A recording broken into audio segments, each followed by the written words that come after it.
क्या आप जानते हैं कि भगवान श्री कृष्ण की मृत्यु के बाद भी उनका कौन सा अंग जिंदा रह गया था और भगवान श्री कृष्ण का वो अंग आज की तारीख में कहाँ है? दरअसल भगवान श्री कृष्ण की मृत्यु और उनके बैकुंठ धाम जाने की कथा के बारे में हमें श्रीमद् भगवत पुराण के 11वें स्कंद में मिलता है, जिसके अनुसार महाभारत के 36 साल बाद एक बहेलिये का बाण लगने के कारण उनकी मृत्यु हो गई थी। लेकिन जब पांडव ने श्री कृष्ण का अंतिम संस्कार किया तो वो ये देखकर चकित रह गए कि श्री कृष्ण का पूरा शरीर तो अग्नि से जल गया, लेकिन अग्नि उनके हृदय को नहीं जला पाई और उनका हृदय अग्नि में होने के बाद भी किसी जीवित मनुष्य की तरह धड़क रहा था। पांडव कुछ समझ पाते उससे पहले एक भविष्यवाणी हुई जिसने पांडवों को यह आदेश दिया कि ये ब्रह्म हृदय है जिसे जला पाना अग्नि के लिए संभव नहीं है, इसीलिए उनके हृदय को समुद्र में प्रवाहित कर दिया जाए। जिसके बाद पांडुपुत्र अर्जुन श्री कृष्ण के हृदय को अग्नि से बाहर निकालते हैं और पूरे विधि विधान से समुद्र में प्रवाहित कर देते हैं। वहीं पौराणिक कथाओं के अनुसार जल में प्रवाहित भगवान श्री कृष्ण का हृदय समुद्र में विलीन होने के बाद एक लकड़ी के लट्ठे का रूप धारण कर लेता है, जो बहते हुए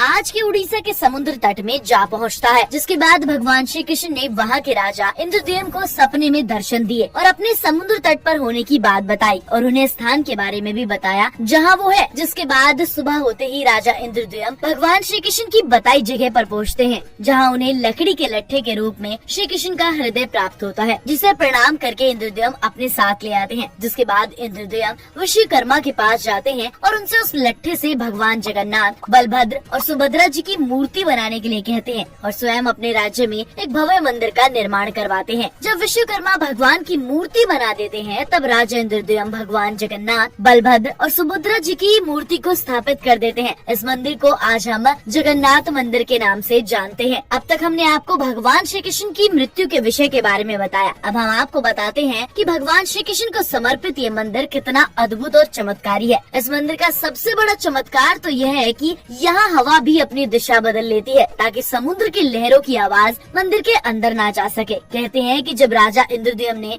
इस भव्य मंदिर का निर्माण करके भगवान जगन्नाथ को मंदिर के गर्भगृह में स्थापित किया था, तब भगवान समुद्र की लहरों से आने वाली आवाज के कारण विश्राम नहीं कर पाते थे। ये बात एक बार नारद जी ने भगवान के परम भक्त हनुमान को बताई। तब हनुमान जी को बहुत क्रोध आया और वो समुद्र के पास गए और उन्हें जगन्नाथ से दूर रहने को कहा। तब समुद्र देव स्वयं प्रकट हुए और हनुमान से कहा कि मेरी आवाज उनके पिता पवन देव के कारण मंदिर के अंदर जाती है। जिसके बाद हनुमान अपने पिता पवन देव के पास जाते हैं और उन्हें अपनी समस्या बताते हैं। तब पवन देव कहते हैं कि हे पुत्र, जो तुम चाहते हो वो नहीं हो सकता, लेकिन अगर तुम चाहो तो तुम मंदिर के आसपास वायु की गति के विपरीत चक्कर लगाकर उसकी दिशा को बदल सकते हो, जिससे समुद्र की आवाज मंदिर के अंदर नहीं जाएगी। जिसके बाद हनुमान जी ने वैसा ही किया और मंदिर के चारों तरफ चक्कर लगाने लगे, जिससे आज भी समुद्र की लहरें कितनी भी तेज हों, लेकिन मंदिर के अंदर उनकी आवाज बिल्कुल नहीं जाती। इसके अलावा ये भी माना जाता है कि हनुमान जी के मंदिर के चारों ओर चक्कर लगाने के कारण ही मंदिर के शिखर में लगा ध्वज हमेशा हवा के विपरीत दिशा में लहराता है, जिसे हर दिन शाम को बदल दिया जाता है, क्योंकि ऐसी मान्यता है कि अगर मंदिर के ध्वज को नहीं बदला गया तो ये मंदिर आने वाले 18 सालों में बंद हो जाएगा।